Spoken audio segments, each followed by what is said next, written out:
Hola a todas las personas que nos siguen en este canal. Vamos a darle continuación a la lectura de este libro de Zecharia Sitchin, Las guerras de los dioses y los hombres.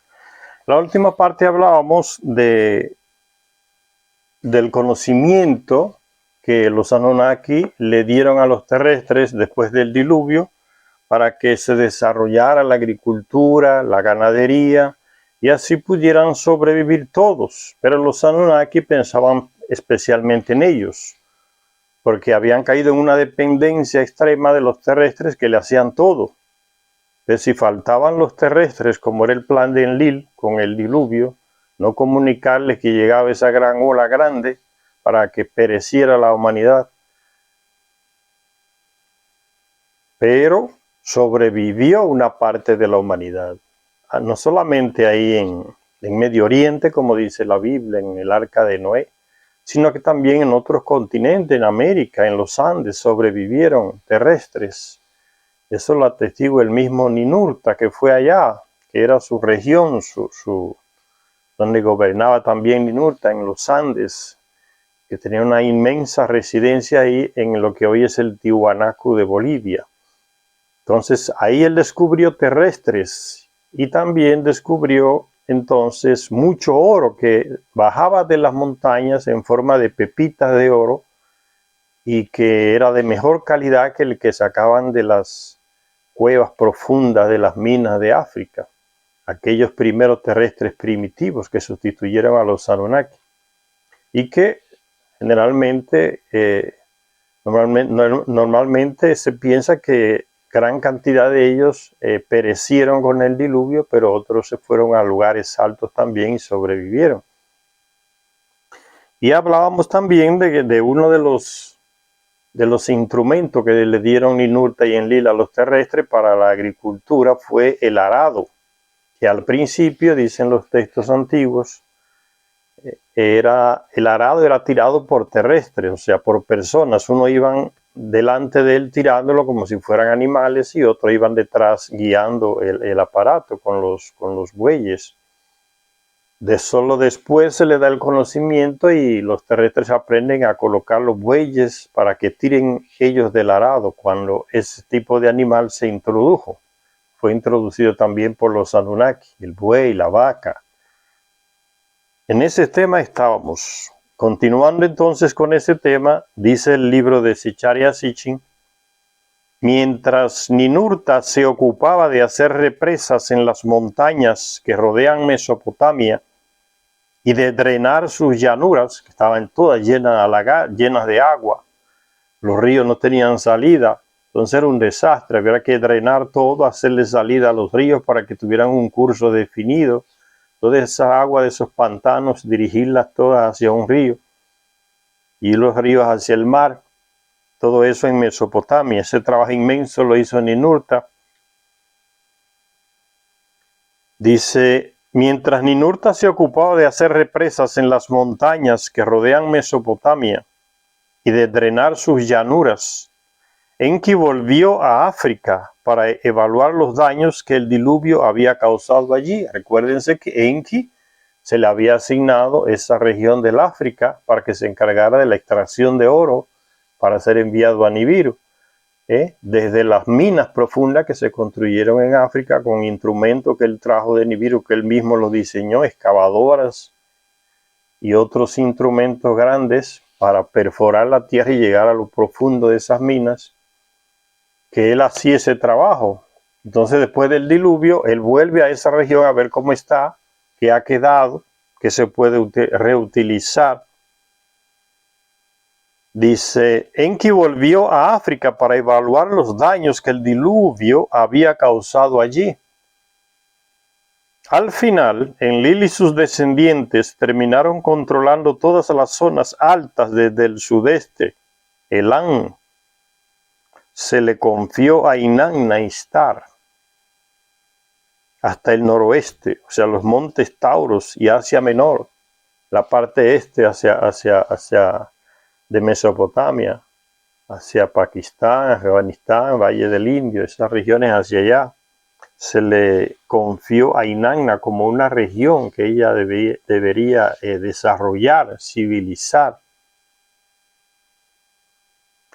Y dice entonces que se le dieron a Iskur, o llamado también Adad, se le dio tierras también altas que forman un arco entre ellas, que se le dieron, dice, con las tierras altas que forman un arco entre ellas, que se le dieron a Ninurta en el sur y a Nannar-Sin en el norte. Ahí se están repartiendo el valle de Mesopotamia, todo con los montes adyacentes, montes sagros que van hacia Turquía también.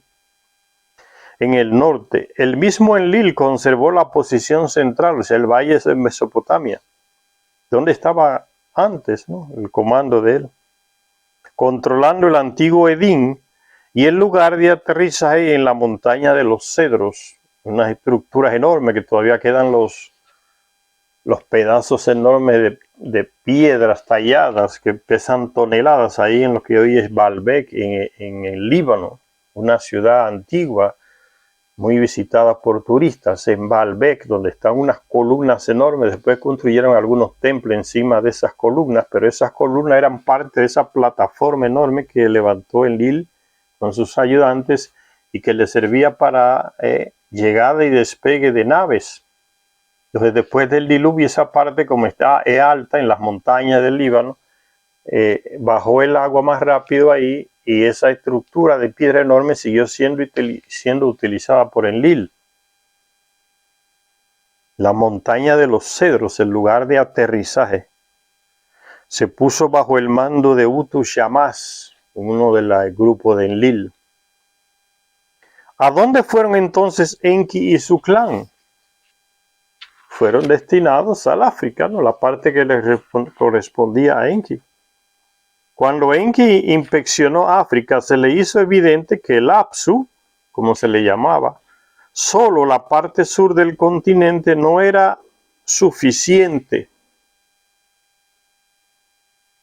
A él se le había asignado esa región por allá, esa parte sur donde se traía el oro, sur central de África, por ahí, para que se extrayera. Construyó una residencia por ahí, pero la parte norte no la había todavía desarrollado, habitado. Después del diluvio, él recorre el continente africano y descubre que no es suficiente esa parte sur central, donde él estaba establecido, sino que era necesario ocupar la parte norte, que también había sido afectada por el diluvio, parte norte de África. Se le hizo evidente a Enki en el Apsu que solo la parte sur del continente no era suficiente. Si la abundancia en Mesopotamia se basó en el cultivo de ribera, lo mismo tenía que hacerse en África. De manera que puso su atención, sus conocimientos, sus dotes organizativas en la recuperación del Valle del Nilo. El Valle de Mesopotamia se recuperó por el clan de Enlil, y se comenzó la plantación, la agricultura, producción de granos, de carne, y eso lo administraba y lo consumía el clan de Enlil. Y él repartió todo ese territorio con las montañas que van hacia Turquía y más al este, hacia el Valle del Indo, por ahí, que se le dio a Inanna también del clan de Enlil. Ahora, por eso dice Secharia Sichin, y el clan de Enki, ¿a dónde fue?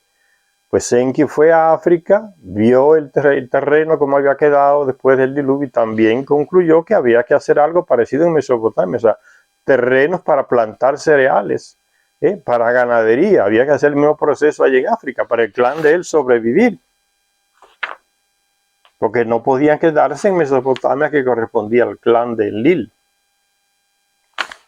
Apenas una ciudad tenía Enki en esa región de Mesopotamia, en el territorio de Enlil, que era la primera ciudad que se fundó, Eridu, que cuando vino Anu, el padre de los dos, de Enlil y Enki, desde Nibiru, y destituyó a Enki del comando, como consuelo le dejó como propiedad para siempre esa ciudad de Eridu, porque fue él que llegó ahí, la fundó, la primera ciudad. Entonces el único territorio que tiene Enki en Mesopotamia es la ciudad que él fundó, que fue la primera, que se llamó Eridu. Entonces todo su desarrollo, su progreso, su medio de subsistencia de alimentación para él y su clan, sus hijos, sus nietos, sus bisnietos, sus mujeres, él tenía que buscársela en África, en el territorio que le asignaron. Entonces él mismo, con su gran sabiduría, procede a preparar terreno para la agricultura, los cereales, para la ganadería, igual el mismo proceso que se hizo en Mesopotamia. Dice, si la abundancia en Mesopotamia se basó en el cultivo de ribera, lo mismo tenía que hacerse en África. De manera que puso su atención, sus conocimientos y sus dotes organizativas en la recuperación del Valle del Nilo. Estaba inundado. Y el Nilo se inundaba, el Valle del Nilo se inundaba y era inservible para la plantación cada vez que llovía y el río Nilo inundaba todo el valle. Entonces había que hacer una obra hidráulica muy grande para que esa inundación no sucediera y ese Valle del Nilo se convirtiera en el productor de los granos, cereales que necesitaba Enki y su clan y los terrestres que lo acompañaban.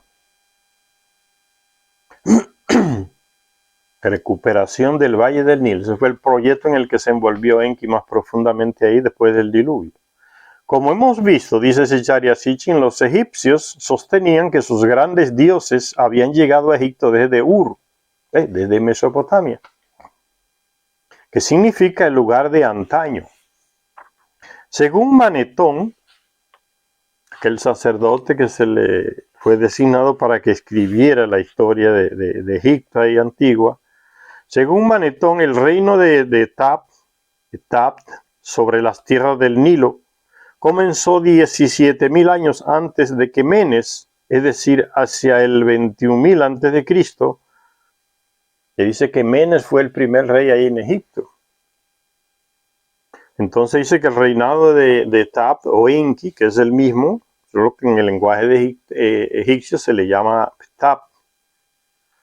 Todos esos señores sumerios Anunnaki, cuando llegan a otra región, se les cambia el nombre, lógicamente, y se le llama según el lenguaje de esa región, el idioma de esa región que ellos mismos le crean. Entonces, en la India se le dirá de una manera, pero son los mismos Anunnaki. En Grecia se le llamará de otra manera, son los mismos Anunnaki. En Mesopotamia, en Sumeria se le llamará de otra manera. En Egipto igual, en América también igual. Entonces, el Ningishida, por ejemplo, que mesopotámico, que es hijo de Enki, que le ayuda en la creación del terrestre, es llamado de Top en Egipto, otro lenguaje. Cuando pasa a América, aquí a Mesoamérica, se le llama la serpiente emplumado, que es Alcoal. En cada cultura le da un nombre distinto al mismo personaje. Por eso hay tanta coincidencia. Se han encontrado textos en cavernas en América del Sur, Ecuador en concreto, textos con las mismas palabras y la misma escrita de la cultura de los sumerios, la escrita cuneiforme, porque son los mismos personajes en diferentes partes del mundo, transmitiéndole cultura y civilización al terrestre.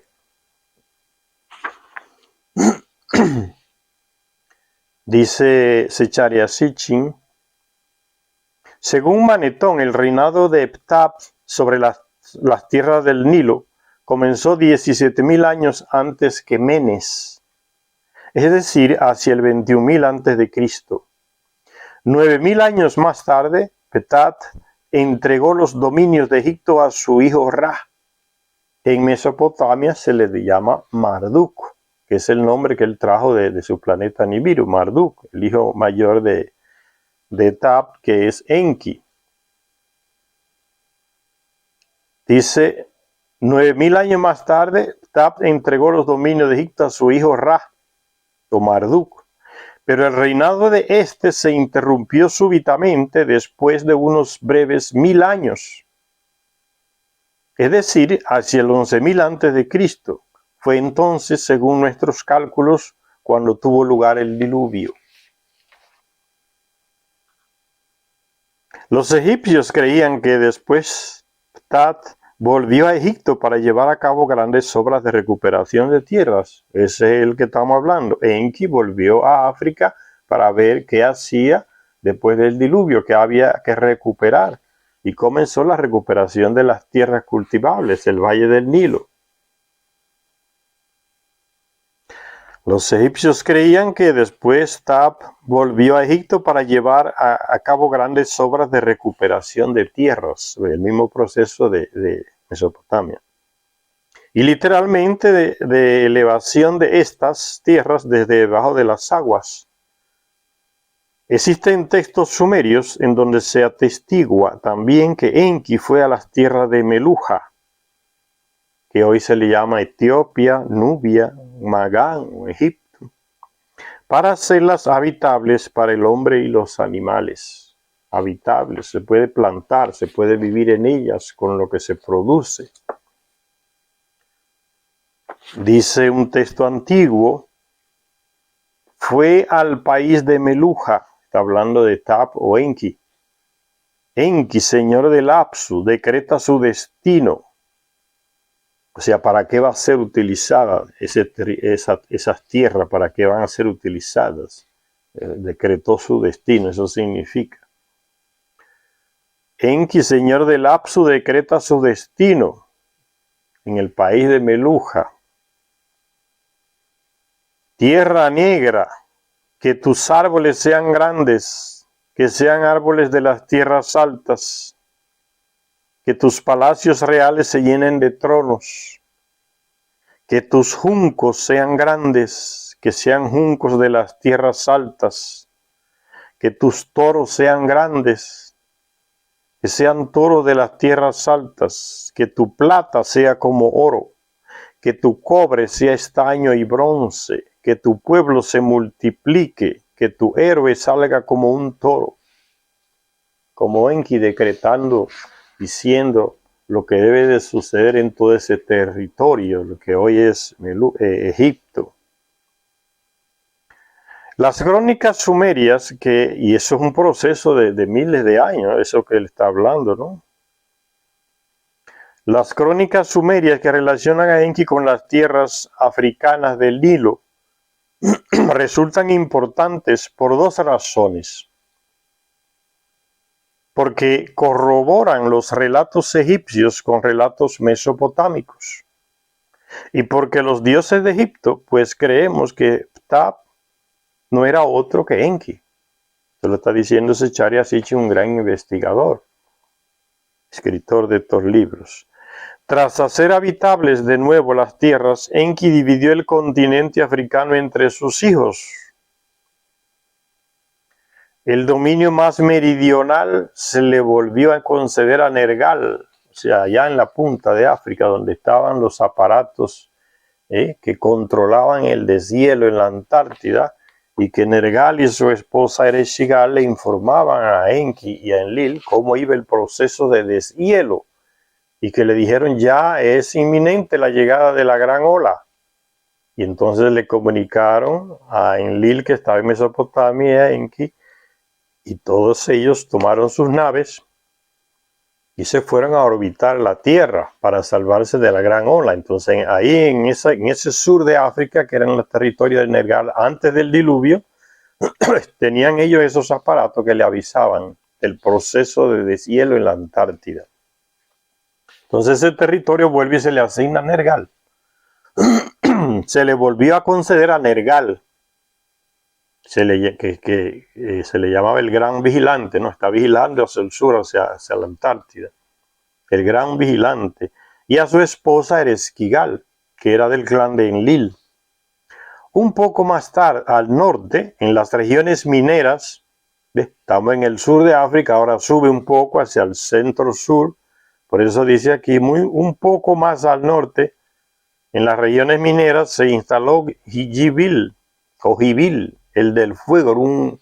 Era un tipo inteligentísimo como los Anunnaki, que era capaz de inventor, pero no de tecnología que todavía ni nos imaginamos que puede existir. Y Jibil inventó un escudo que hacía invisible hasta una pirámide, ¿sí? inventó sandalias voladoras para su sobrino, a ese que le llaman Hermes en Grecia, y en Egipto era Horus, y en el lenguaje de los mesopotámicos era Orón, el hijo de Osiris, que Osiris era hijo de Marduk, el hijo de Enki. Entonces ese Yibil, el hermano de Marduk y de Nergal, está hablando de los hijos de Enki, era un genio inventando cosas.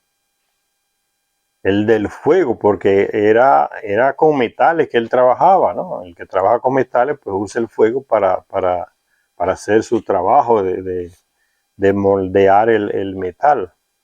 El del fuego, Yibil.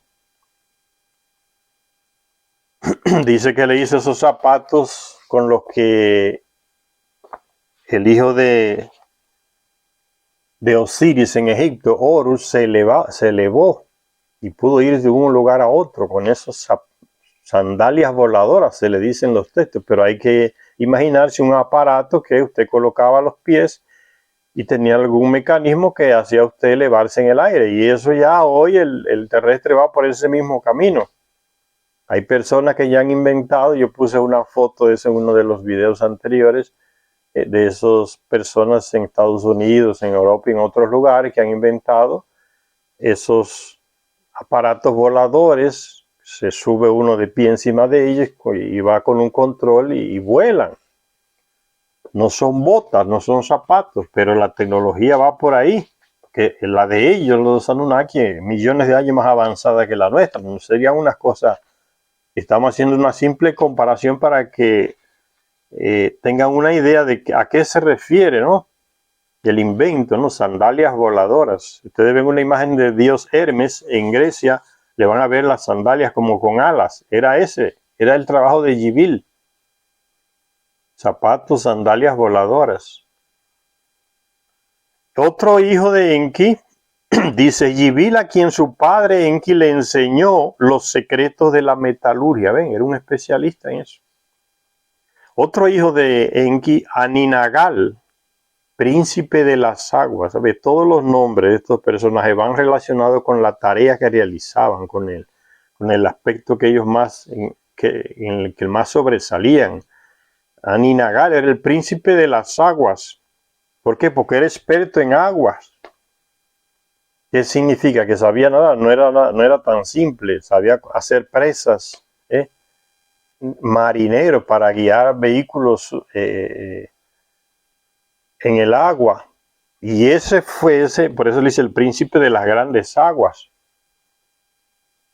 Que ese fue el mismo hijo de Enki que acompañó, que Enki lo colocó en el arca de Noé, para que la guiara hacia el monte Ararat. El diluvio, no es que el diluvio llevó el arca de Noé por acaso así y la dejó allá encallada en el monte Ararat. No es que el Enki ya le había indicado a ese hijo, a Ninagal, experto en aguas, para que dirigiera esa nave. Esa nave submarino, diríamos hoy, un submarino, una especie de submarino, no era aquel barco abierto, para que la dirigiera hacia el monte Ararat, porque era el monte más alto de esa región y Enki sabía que era la parte que iba a estar más seca, apta para ellos descender cuando terminara esa órbita que ellos hacían del planeta en sus naves, esperando que bajaran las aguas. Enki ya sabía que esa era la parte más alta en toda esa región ahí, los montes Ararat, que son dos picos gemelos. Entonces Aninagal guió el arca de Noé hacia allá. Ese fue el piloto que designó, que era medio hermano de Noé, porque Noé también era hijo de Enki, con una terrestre. Ya le hablé sobre ese cuerno que le pegó la mamá de Noé al esposo de ella, que era un capataz de los Anunnaki, y Enki lo mandó a un lugar lejos para relacionarse sexualmente con la mujer, y nació Noé, que se le llama Siusudra, o Unapistín en los textos babilónicos, es el mismo personaje. Entonces ese acompañante de Noé que guiaba el arca es este aquí, Ninagal. Por eso se le dice príncipe de las grandes aguas, un experto en aguas, marinero, constructor de obras hidráulicas también. Todo ese conocimiento se lo enseñaba a Enki, a sus hijos. A Ninagal se le dio, como su nombre indica, la región de los grandes lagos y las fuentes del Nilo. Región de los grandes lagos, ahí en el centro sur de África, es donde están los grandes lagos de África, grandes ríos que nacen. Toda esa región y ahí la administraba él, experto en aguas, Ninagal. La región de los grandes lagos y las fuentes del Nilo, ahí nace el Nilo por esa región de los grandes lagos.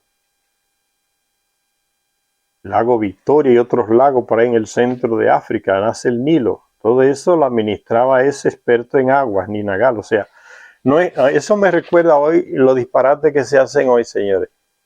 Uno ve estos gobiernos que están, estoy relacionando lo que dice el libro de miles de años con lo que está pasando hoy, que es necesario. Me viene a la mente lo que hacen estos políticos mediocres de muchos países, de tanto de Europa como de aquí, de América, que llegan al poder los partidos y comienzan a repartirse el pastel, como que es de ellos, no es del pueblo, es de ellos. Y uno coloca a ti te voy a dar la Secretaría de Agricultura, pero porque el tipo ya dio un monte de dinero para que le dieran ese cargo, ¿no? Es una lucha el que compre, comprando cargos. Ganamos, entonces nos repartimos. Ah, no, que ese cargo es mío porque yo pagué tanto. Yo soy el ministro de Agricultura. El tipo no sabe nada de agricultura. A lo mejor ingeniero en alguna cosa por ahí, pero le dan el Ministerio de Agricultura porque es del partido y él se ganó eso, lo compró. O sea, contrario a como hacían los Anunnaki, no, al que se le daba esa región de las aguas, era un experto en aguas, Ninagal, experto en agua, era preparado para eso. Entonces el ministro de Agricultura o el ministro de Ciencia y Tecnología o el ministro de Educación, que lo que es agrónomo, porque compra, ¿ves? Así que se procede en estos países nuestros, por eso es que no se avanza mucho, que es una locura. Son cargos políticos comprados. Y usted que es experto en aguas, se ofrece al partido que ganó para colocar su conocimiento, pensando en que lo puede nombrar y aportar como experto en aguas o en agricultura, en plantaciones, y no le dan el cargo porque los cargos son políticos. O usted es experto, ha estudiado ya idiomas internacionales, sabe varios idiomas, ha estudiado el derecho internacional, ha estudiado se preparó para ser embajador y servirle a su país cuando va a ofrecer su servicio al partido que ganó. Resulta que ya ese cargo de embajador donde usted quería se lo dieron a otro, pero que no entiende nada de eso, no es preparado. Simplemente es un miembro del partido que dio dinero y lo premiaron con ese cargo que le dio. Así que eso me viene a la mente por los disparates que se están haciendo en nuestro país y que no nos dejan avanzar. Gente que no está preparado asumiendo un cargo, simplemente por cuestiones políticas. Es un desastre, contrario a lo que hacían estos señores, ¿ve? El que iba a trabajar con la metalurgia era un experto en eso. El que iba a trabajar con las aguas, las represas, los ríos, organizar todo eso, era experto en eso, en agua. Ninagal, príncipe de las grandes aguas. Nergal, el vigilante, sabía de eso, por eso le entregaron los aparatos en el sur de África, para que vigilara. Sabía de meteorología. Entonces, Ninagal, príncipe de las aguas. Yibil, el del fuego, experto en metalurgia. Imagínese usted entonces, entregarle la Secretaría de Agricultura a un profesor por cuestiones políticas, repartirse el pastel. Y sigue diciendo aquí, entonces esa idea me vino a la mente con estas cosas, para que vean cómo a veces vamos por el camino contrario a lo que ellos nos mostraron, los Anunnaki. Dice, A Ninagal, príncipe de las grandes aguas, se le dio, como su nombre indica, la región de los grandes lagos y las fuentes del Nilo. Aún más al norte, en los pastos mesetarios, ya vamos caminando hacia Egipto, más al norte, estamos en el centro sur, ahora vamos más hacia el norte, hacia el Mediterráneo. Aún más al norte, en los pastos mesetarios, mesetas, que eran óptimas para el pasto de los animales, o sea, la cría de animales. Aún más al norte, en los pastos mesetarios del Sudán, lo que hoy es Sudán, las mesetas donde se puede criar animales, reinó el hijo menor de Enki, Dumuzi. ¿Y de qué se encargaba ese? Ese era un experto en la crianza de animales, por eso era pastor. Se le entregó esa región ahí de la meseta donde se podía pastorear, criar animales, reproducir esa carne que los Anunnaki necesitaban para alimentarse, proveer a todo el clan de Enki de carne con la crianza de animales. Ese hombre era experto, Dumuzi, que era el hijo menor de Enki. Por eso dice, hijo que es vida. O sea, el tipo hacía reproducir los rebaños con su sabiduría, con su tecnología. Dumuzi, el hijo que es vida, cuyo apodo era el apacentador, o sea, el que apacenta los rebaños. Ven, a cada uno se le asigna según su capacidad y su preparación, no como nosotros, ¿no? Entre los expertos se discute aún la identidad de otro de los hijos de Enki. Y aquí está hablando de los hijos de Enki con mujeres Anunnaki, no con terrestres. Porque tuvo un monte de hijos con mujeres terrestres. Igual hicieron algunos hijos de él y otros descendientes tuvieron hijos con mujeres terrestres. En un tiempo no se les comunicaba a la mujer que quedaba embarazada de ellos, no podía decir que era hijo de uno de ellos. Tenía que guardar el secreto hasta su muerte. Entonces el marido tenía que aceptar el cuerno porque esos personajes, los Anunnaki, eran temidos por los terrestres. Hacían y deshacían y no había terrestre que le pusiera el frente. O sea, no se atrevían a desafiar el poder de estos señores. Le llamaban señores, le llamaban dioses, le llamaban los eternos, le llamaban cantidad de nombres. Nombres que en el fondo, con esos nombres, el terrestre implícitamente reconocía que eran más que los terrestres, más poderosos. Entonces estos señores hacían y deshacían con los terrestres y nadie le ponía el frente. Apenas otro Anunnaki podía enfrentarlo, pero el terrestre ni se le pasaba por la cabeza enfrentar a esta gente. Dice, entre los expertos se discute aún la identidad de otro de los hijos de Enki. Ofreceremos más adelante nuestra propia versión, dice Zecharia Sitchin. Pero no hay duda de que el sexto hijo, en realidad el primogénito de Enki y su heredero legal, que nació en Nibiru, no aquí, fue Marduk, hijo del montículo puro. El montículo puro. El trono de Nibiru. Marduk nació en Nibiru y como hijo de Enki es heredero al trono de Nibiru, es un príncipe en Nibiru. No es cualquier Anunnaki, Marduk. Vino aquí a la tierra con su padre. Hijo del montículo puro, se está refiriendo al reino, al planeta, al poder que tiene Anu en Nibiru, el rey. Heredar ese trono, el trono es el montículo puro. Debido a que uno de sus 50 epítetos fue Azar, que suena similar al egipcio Azar, que significa Osiris en griego.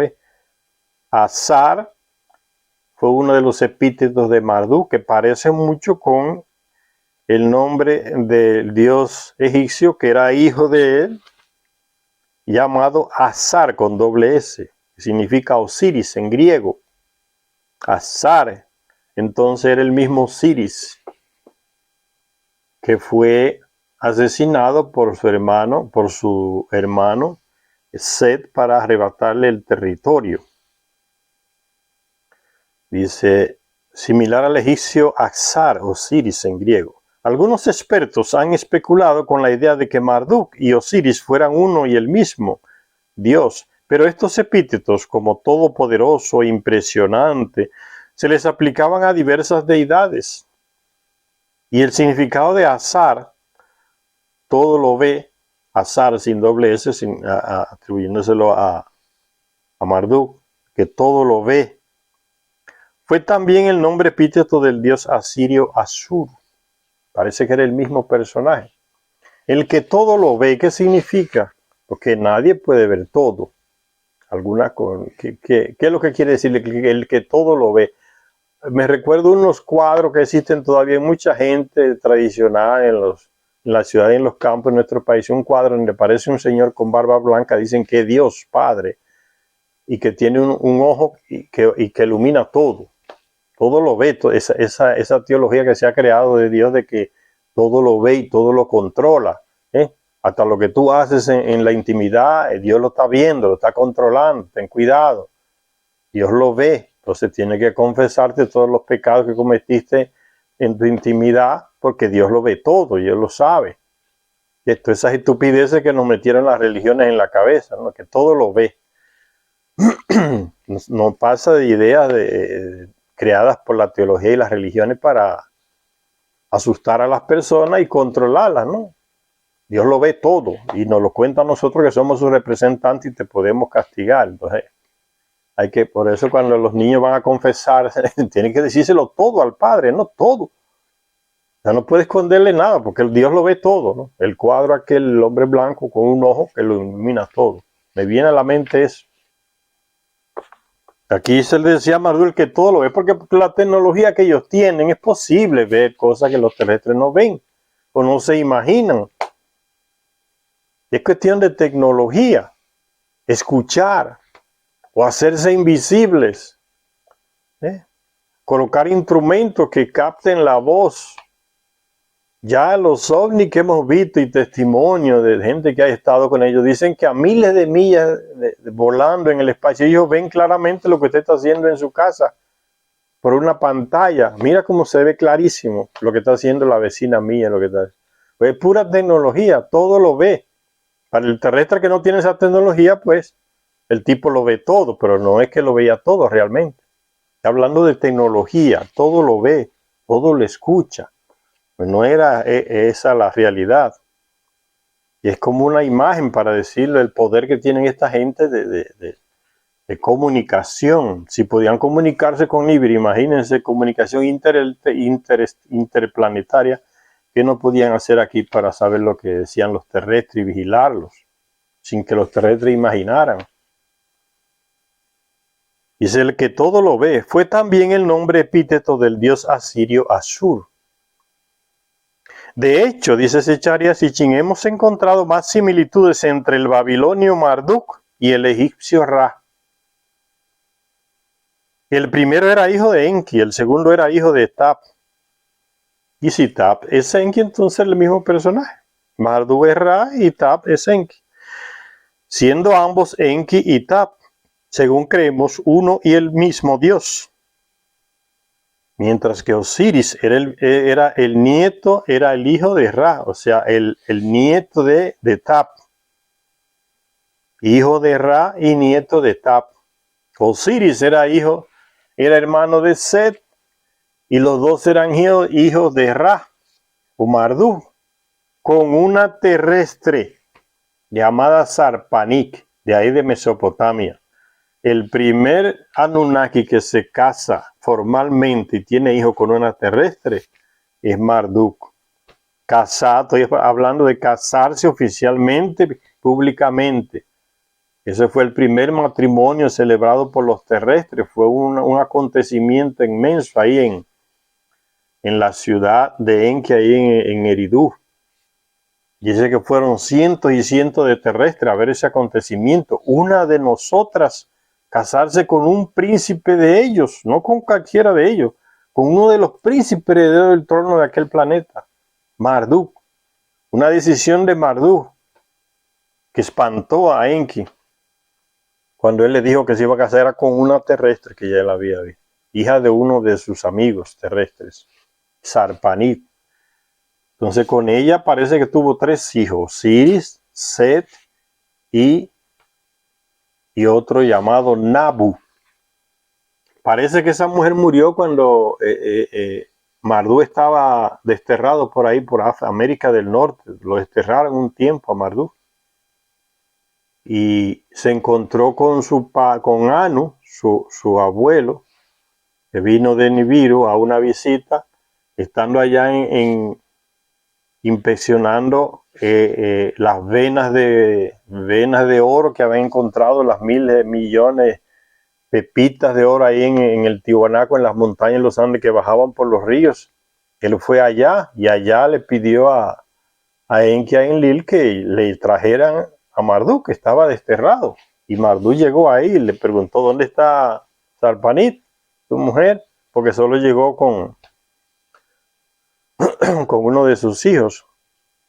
Y Marduk le dijo: no, ya ella murió. Entonces ella murió en el destierro donde estaba por ahí. Parece que era por América del Norte y esos lados para allá encima, que estaba desterrado por ahí, parece. Entonces Osiris y Set son hijos de una terrestre con Marduk, ese Anunnaki, príncipe. Dice: Osiris era el nieto de Tap e hijo de Ra, de Marduk. Y por tanto de una generación muy posterior a la de Ra o Marduk. De hecho, recuérdense que esos señores viven miles de años. Y por tanto de una generación muy posterior a la de Ra o Marduk. De hecho, en los textos sumerios se han encontrado evidencias dispersas, pero insistentes, que apoyan la idea de que el dios al que los egipcios llamaban en su lenguaje Ra, y el dios al que los mesopotámicos llamaban en su lengua Marduk, era una misma persona. Un mismo dios, como ellos le engañaron al terrestre que le llamaran dioses. Así, un himno autolaudatorio a Marduk en una tablilla llamada Shur y numerada con el número 4125, ¿ves? Como Secharia y Chindar, la fuente de lo que escribe, no inventa disparate. Te está dando la fuente aquí, ¿dónde está? Esa tiene que estar en algún museo de Londres, por ahí, o de Alemania, o de Francia. Los europeos y los norteamericanos, estadounidenses, robándose arqueología de los otros países. Por eso están en esos museos. Dicen: esa tablilla, nombrada y numerada, declara que uno de sus epítetos era el dios Inkur, Garra. Ra, que significa Ra, quien junto al país montañoso habita. Eso es el mismo Marduk hablando de él en una tablilla. Uno de sus epítetos, o sea, una de las maneras como se le llamaba era el dios Inkur-Gar-Ra, que significa Ra, quien junto al país montañoso habita. Además, existen evidencias textuales de que los sumerios eran conscientes de que el nombre egipcio de la deidad era Ra. Hubo sumerios cuyos nombres personales incluían el nombre divino de Ra. Y en tablillas del tiempo de la tercera dinastía de Ur se menciona, los terrestres de una categoría alta, como reyes, sumos sacerdotes, que eran los administradores de la residencia del Anunnaki, seleccionados como una clase aparte entre los terrestres, y se le daba cierta formación y ciertos conocimientos. Y ahí vinieron las clases altas, ¿no? Tenemos hoy, diferente al populacho. De esa clase sacaban los Anunnaki a veces reyes, esposas, mujeres para tener hijos. Se relacionaba con esa clase más preparada, más a todos los niveles. Y de ahí sacaban los reyes también, nombraban los reyes ellos, de esa clase de terrestres. Dice: además existen evidencias textuales de que los sumerios eran conscientes de que el nombre egipcio de la deidad era Ra. Y hubo sumerios cuyos nombres personales incluían el nombre divino de Ra. Es como hoy, no es nada extraño. Desde que se adoctrinó a esta parte del mundo aquí, se le enseñó a la gente que el nombre del padre de Jesús se llamaba José, pues aparecen ya miles de gente con el nombre de José. Es lo mismo, o con el nombre de Jesús. O con el nombre de María, ¿ven? Que eso no existía en las culturas que vivían aquí, en América, de los indígenas, esos nombres. Y es lo mismo que está mencionando aquí, ¿no? En esos tiempos también, entre los sumerios se le colocaban el nombre de esos señores, que se le veían como señores, como dioses. Se le ponía Ra, se le ponía Nabu, se le ponía cualquier nombre de uno de ellos, Sin, Nagnar. En los textos de las tablillas de Mesopotámica se encuentran esos nombres, ¿no? Anmurabi. Hasta con el rey de Nibiru se le colocaban, la gente que se buscaba el nombre de Anu. Nabucodonosor, ¿ves? Nabu, el hijo de Marduk, que se le tenía también como Dios, el hijo de Marduk con Sarpanila terrestre. Nabucodonosor, Nabunait, los reyes tomaban nombre de ellos, como hacemos hoy, ¿no? José, Jesús, María, es lo mismo. Dice, en las tablillas del tiempo de la tercera dinastía de Ur, aquella ciudad al sur de Mesopotamia, se menciona Dinjir-Ra y su templo. Dinjir-Ra. Más tarde, tras la caída de esta dinastía, cuando Marduk logró la supremacía en su ciudad favorita, Babilonia, todavía existe la ciudad de Babilonia, ahí en Irak, su nombre sumerio, Ka-Dinjir, que significa puerta de los dioses, se cambió a Ka-Dinjir-Ra. ¿Ves? Ahí tiene Ra. Puerta de los dioses de Ra, porque él se hizo el comandante de los otros dioses, ¿no? Era una lucha por el poder que provocó desgracias en el planeta. Ciertamente, como pronto mostraremos, el ascenso de Marduk hasta su encumbramiento tuvo sus inicios en Egipto, donde su monumento más conocido, la Gran Pirámide de Gizeh, jugó un papel crucial en su turbulenta carrera. La pirámide de Egipto la construyó el hermano de Marduk, la diseñó y la construyó. Dingisida, hijo de Enki en Sumeria, y en Egipto se le llamaba el dios Tot, y en Mesoamérica se le llama la serpiente emplumada. Es el mismo personaje que construye y elabora los planos de las dos grandes pirámides. Recuerden que hay tres grandes pirámides en Egipto, que ninguna fue encontrada, ninguna osamenta, ni tumba, ni nada, porque no era para enterrar a nadie, no fueron los faraones que las construyeron. Hay dos grandes y una tercera pequeña. ¿Por qué la tercera? Porque la tercera fue, dice el libro perdido de Enki, fue una maqueta que hizo Ningisida para mostrársela a los grandes jefes, que era su padre, a Enlil, para que dieran su opinión, para corregirle algunos ángulos que estaban un poco distorsionados. Entonces esa más pequeña fue la maqueta, como se hace hoy.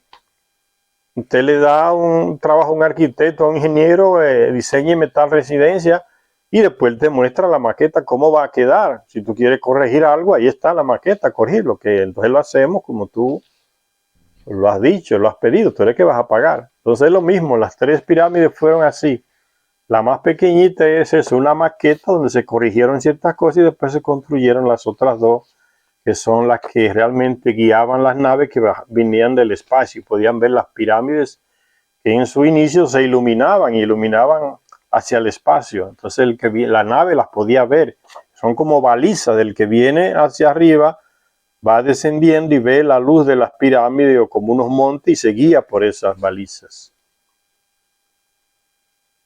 Dice, ciertamente, como pronto mostraremos, el ascenso de Marduk hasta su encumbramiento tuvo sus inicios en Egipto, donde su monumento más conocido, la Gran Pirámide de Gizeh, jugó un papel crucial en su turbulenta carrera. Está hablando de las pirámides de Gizeh, en ese valle de Gizeh, ahí en Egipto están. Pero también ahora me viene a la mente otro detalle que está ahí en Gizeh junto con las pirámides, la efigie, o la efigie, mejor dicho, la efigie, con cuerpo humano y cabeza humana y cuerpo de león. esa cabeza al principio fue la de Ningisida, la cabeza de la efigie ahí en Egipto, al lado de las pirámides. Y se le levantó como agradecimiento por él haber construido esa gran obra para los Anunnaki. Pero en esa época Marduk estaba desterrado de Egipto, había salido de Egipto, mejor dicho. Cuando él regresa, le dice a Ningisida que él tiene que irse de ahí, no puede seguir comandando, porque esa es su región que le dio Enki cuando se casó a Marduk, como regalo de boda. Y Ningisida tiene que irse a Mesoamérica y se convierte allá en la serpiente emplumada, ese dios. Y Marduk entonces le quita la imagen de él que estaba en la esfinge y coloca la imagen de ¿quién? De Osiris, su hijo fallecido, muerto por su otro hermano Set. Esa cara de la efigie de Egipto es la cara de ese Osiris que fue muerto por su hermano Set, porque Marduk le quitó la otra cara que había y dice, no, aquí va la cara de mi hijo difunto Osiris. Entonces esa es la cara de Osiris, la que está ahí en la efigie de hoy.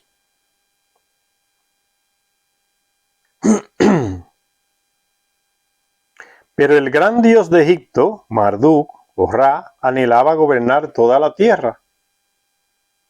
¿Y cómo se gobernaba toda la tierra en esa época en que ellos están, los grandes dioses, los grandes Anunnaki? Pues tomando el comando central. ¿Y dónde estaba el comando central? Es como hoy, cuando usted va a conquistar un país, tomó el palacio donde está el presidente y ya agarró el país. Ahí está el centro de gobierno. Por eso a los presidentes a veces se les agarra y se les lleva corriendo a otro lugar, se les esconde, porque se quedan en el palacio y lo agarran ahí. Ahí está conquistado el país, el centro del poder. Entonces, ¿cómo se hacía en esa época con el poder en la tierra? Pues tomando el centro del poder, que era donde estaba Enlil, en Mesopotamia. Ahí estaba el centro del poder, porque el líder era el comandante en jefe de ellos aquí en la tierra. Entonces, tomando el poder ahí, ya era el comandante en jefe en el planeta entero. Recuérdense que ellos allá en Nibiru tienen ese sistema monárquico. Anu, el padre de Enki de Enlil, es el rey de Nibiru como planeta entero, que no es como aquí que hay paisitos y pedacitos de tierra y cada uno tiene un rey, no. Hay un rey para el planeta entero, que es Anu, es el sistema de ellos allá. Pero eso se dice aquí, ¿no? Quiere gobernar toda la tierra, o sea, tomar el poder completo, el comandante en jefe. Por eso él se asienta allá en el territorio de Enlil, en Mesopotamia, cerca donde está la ciudad de Enlil, y construye, a pesar de Enlil, construye ahí la ciudad de Babilonia, Babil. Y ahí, en el territorio de Enlil, construye esa ciudad a fuerza de guerras, de matanzas, con ejército de terrestres, unas luchas que dieron hasta luchas y guerras con armas atómicas. Construye esa ciudad ahí en Mesopotamia porque el objetivo de él es tomar el centro del poder desde que llegó aquí en la tierra. Y construyó esa ciudad. Y esa es la ciudad Babil, donde él mismo con terrestres comenzó a construir la torre de lanzamiento de naves para controlar las naves que van de aquí a Nibiru. ¿Con qué? Con el oro que se necesitaba. El que controla el oro aquí en la tierra puede agarrar el poder en Nibiru, porque Nibiru necesita el oro aquí para salvarse, para tapar el agujero en la atmósfera de allá. Entonces, tomando el control ahí en Mesopotamia, en la torre de lanzamiento, el control de las naves que llegan y vienen, puede reclamar a Nibiru, mira, o me devuelves el trono allá o no va a llegar el oro de aquí, se va a destruir el planeta allá. O sea, es una geopolítica profunda. El plan de Marduk ahí en Mesopotamia. Entonces conquista ese territorio, funde esa ciudad ahí, con la ayuda de terrestres y de su hijo Nabu, que organiza a los terrestres en ejército, los entrena, y comienza a construir esa torre de lanzamiento. Y en la Biblia aparece el hecho, muy resumido, la torre de Babel, con que Enlil se da cuenta que este hombre me va a quitar el poder si lo dejo. Entonces, cuando ya ve que le levantando una torre de lanzamiento en la ciudad que le construyó ahí en su territorio. Él se junta con sus hijos ahí en Mesopotamia y dice, no, esto hay que acabarlo, porque si no, los que consigan y los terrestres ya, ¿qué no van a conseguir? Y le manda bombas a la torre de Babel y la destruye. Y como táctica divisoria, decreta como comandante en jefe ahora que cada región va a tener un idioma diferente para que los terrestres no vuelvan a unirse con un Anunnaki. Tenían la misma lengua todos. Está escrito en la Biblia, ¿no? En esa época todos tenían la misma lengua y se decidieron construir una gran torre. Era ese el acontecimiento. Era un plan de Marduk, un terrestre, para apoderarse del poder. Dice, Marduk o Ra anhelaba gobernar toda la tierra y hacerlo desde el antiguo ombligo de la tierra ahí en Mesopotamia. Por eso le construyó la ciudad ahí en Mesopotamia, Babilonia. Esta ambición fue la que le llevó a abdicar el trono divino de Egipto en favor de sus hijos y nietos. Por eso dejó el poder en Egipto y se fue allá a Babilonia, porque ahí estaba más cerca del centro del poder que quería conquistar. Estando en Egipto estaba muy lejos de Babilonia. Entonces le entregó el poder a sus hijos en Babilonia, a Osiris, a Sei y a los otros, y se fue a residir allá en Babilonia, con ese plan, ¿no? Estoy aquí ya en la región donde está el centro de poder, pues ya tengo la ciudad, voy a construir la torre y después me voy a apoderar de todo. Ese es el plano de Marduk. Esta ambición fue la que le llevó a abdicar el trono divino de Egipto en favor de sus hijos y nietos. Set, Osiris y después su nieto Horus, que también heredó a su padre Osiris el territorio. No se imaginaba que esto iba a llevar a las 2 guerras de las pirámides y casi a su muerte. Eso provocó guerras ahí en Egipto, entre el clan de él y el clan de Enlil. Sigue diciendo ahora, Zecharia Sitchin en su libro ahora cambia a otro tema y va a hablar de la división de la tierra. Los Anunnaki se dividieron la tierra en regiones y se le encargó a cada dirigente de esa región que tenía que civilizarla. Darle la civilización a su región, ser responsable de su región. Se le dio una Inanna, la región del Indo, Valle del Indo, por allá entre Pakistán y la India. Pero esa región se le dio a ella, la 4ª región, la 3ª región. Se formó la primera que hay en Mesopotamia, donde está Enlil gobernando y su clan. Una 3ª región se formó ahí en el Sinaí, donde estaban los espaciopuertos y se le dio. Y ahí se creó un problema. ¿Quién va a controlar? En la ida y la venida de las naves. Los 2 clanes la querían, el Enki y Enlil. Entonces, para calmar los ánimos, en lugar de hacer una guerra a ver quién se quedaba con ese territorio ahí, ellos decidieron dárselo, que lo administrara la hermana de los 2, la media hermana de Enki y Enlil. Ninmat, que también era hija de Anu y llegó de Nibiru. Entonces se le dio a ella esa región ahí del Sinaí. Y se creó otra región ahí en Egipto, que era el territorio de Enki. Entonces eso dio pie a varias guerras por las regiones. Eso. La división de la tierra, que ya se habla de ese hecho en la Biblia también. Dice Zecharia Sitchin, cuando se dividió la tierra y los hijos de Noé que salieron del arca, está citando el texto bíblico aquí, que salieron del arca fueron Sem, Cam y Jafet. Estos fueron los 3 hijos de Noé, de los cuales se pobló toda la tierra. Eso lo dice la Biblia. Pero no fue así. La Biblia manipula o no coloca el texto completo y eso da pie a muchas manipulaciones, como decían. Es el libro más manipulado casi que existe en el mundo, ese de la Biblia. Porque en los mismos textos uno lee más antiguo. Y hasta en la misma Biblia aparecen las contradicciones, ¿no? Que no solo fue Noé que entró en el arca. Noé y sus hijos con sus esposas y su familia. Que habían gente de las que le ayudaron ahí en Mesopotamia a construir el barco a la orilla del Éufrates, que también aceptaron la invitación de Noé para que fueran con él al barco ese. Y esos personajes le aceptaron con su familia y entraron en el arca con Noé y sus hijos. Entonces de eso no se habla nada. Después del diluvio, esa gente son como excluidos de la narrativa. Y solo se habla de estos 3 hijos de Noé, porque eso es lo que le interesa al escritor, que es del clan de.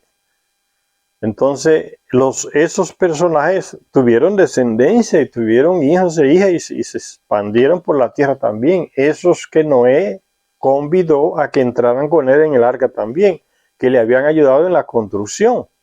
Y de eso no se habla nada. Que son ramas de nuestros ascendentes, de lo que no se habla nada. ¿Dónde fueron? ¿Quiénes son? ¿Cuáles son sus descendientes hoy? ¿A qué parte del planeta se fueron esos señores? ¿Qué territorios se le asignaron a esos señores que no eran hijos de Noé? Eso no se trata. Hasta ahora puede ser que se consiguen las cientos, miles de tablillas que están todavía debajo del lodo ahí en Mesopotamia, pero no se ha encontrado hasta ahora qué pasó con la descendencia y con esos personajes. No se habla nada. Apenas en la Biblia se dice que esos 3 hijos crearon una gran descendencia, los 3 hijos de Noé, pero dejaron a los otros fuera. Y los que se salvaron en América del Sur, tampoco esa narrativa babilónica los trata, porque es tan lejos, ¿no? En América, pues habría que descubrir si en América hay textos ocultos, que parece que sí, lo han estado ocultando, donde con escrita, de la misma escrita de los sumerios, como ya les dije, en Ecuador y otros lugares se han encontrado textos inmensos, no han sido traducidos, la ocultación de las cosas, ¿no? Una clase que se encarga de ocultar esas cosas. Pero la misma letra de los sumerios, la cuneiforme, en cuevas del Ecuador, imagínense, eso es una muestra de lo que hay. Entonces esa gente tiene su historia también, que es tan antigua como aquella de la Mesopotamia. Entonces la literatura que tenemos y que tienen esos expertos europeos y estadounidenses es la literatura que se ha encontrado en Mesopotamia. Por eso ellos hablan de eso, como que eso es lo primero y que eso es lo único.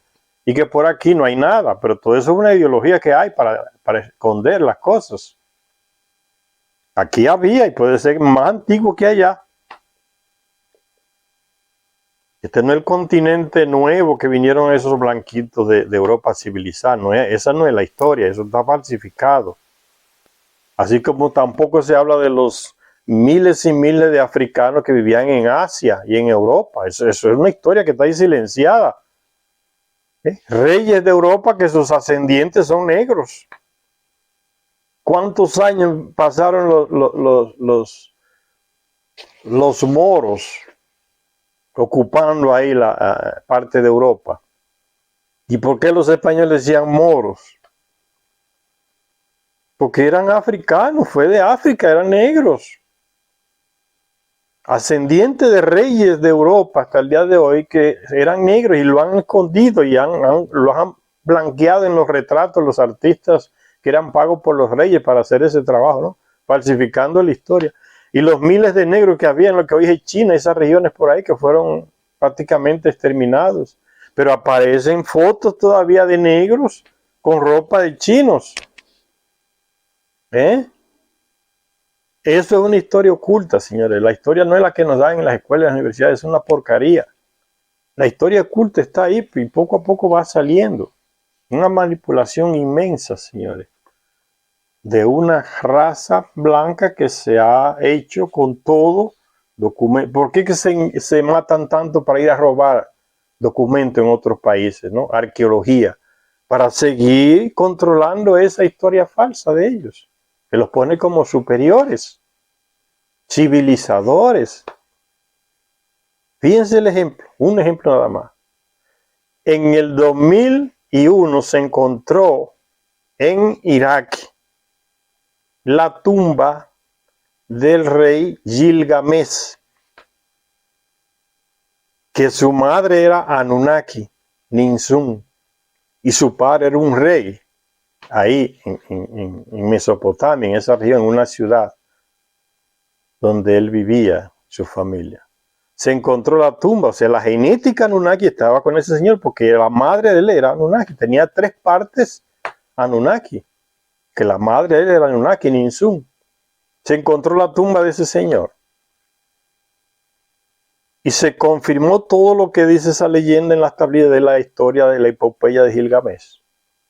Eso fue en el 2001 en Irak. ¿Quién mandaba en Irak en esa época? Saddam Hussein, amigo de los norteamericanos y de los europeos, que lo proveyeron de bombas y de armas nucleares y armas biológicas para exterminar a los de Irán. Y exterminaron miles de iranianos con esas armas biológicas venenosas que les dio Estados Unidos y algunos países de Europa, Inglaterra y otros. A Saddam Hussein, era amigo. En el 2001 se descubre ahí en el territorio de Saddam Hussein, en Irak, esa tumba de Gilgamesh. Es el valor que tiene ese hombre. La genética de la Anunnaki está ahí. ¿Y qué pasa en el 2003?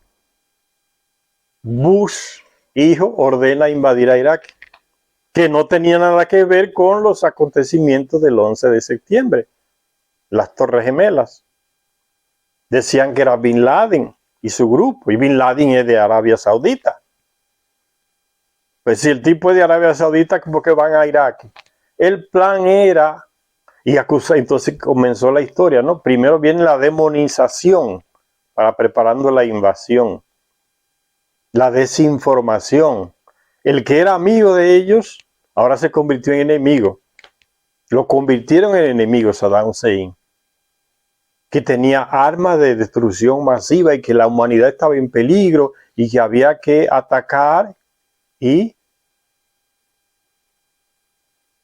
quitarle todas esas armas porque la humanidad estaba en peligro con ese dictador que era capaz de usarlas. Y se presentó aquel Colin Powell, el secretario de Defensa de Estados Unidos, en la Asamblea de la ONU con un frasquito, diciendo, esto es una prueba de las armas de destrucción masiva que tiene Saddam Hussein. El mundo está en peligro, tenemos que ir allá. No hablaban nada del de Arabia Saudita, que era el jefe de los que atacaron las Torres Gemelas. Ahora todo era Saddam Hussein. Y aquel tipo se presentó con ese frasquito diciendo que era una muestra de las armas de destrucción masiva. Y en 2003 se metió la OTAN, Europa, Estados Unidos, invadieron Irak. Acabaron con ese mundo.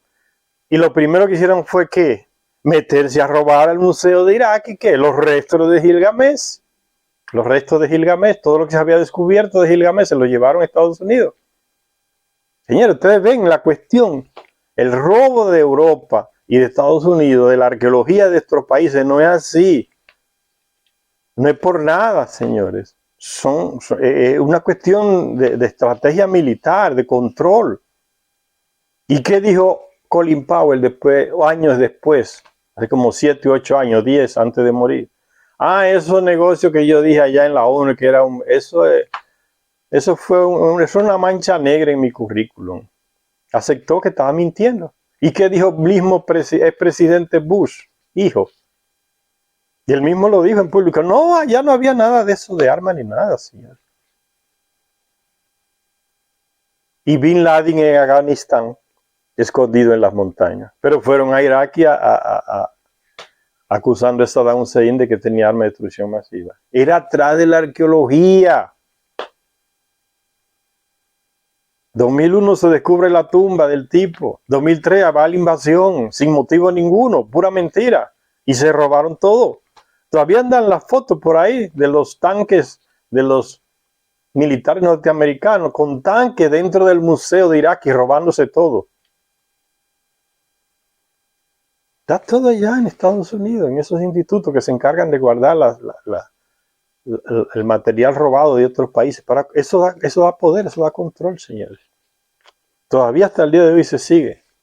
Países de esos de Oriente reclamándole a Europa y Estados Unidos, devuélvanos nuestros tesoros, que eso no es de ustedes. Se llevaron hasta columnas en barco esas gente para Europa. Ven, la cosa no es tan simple.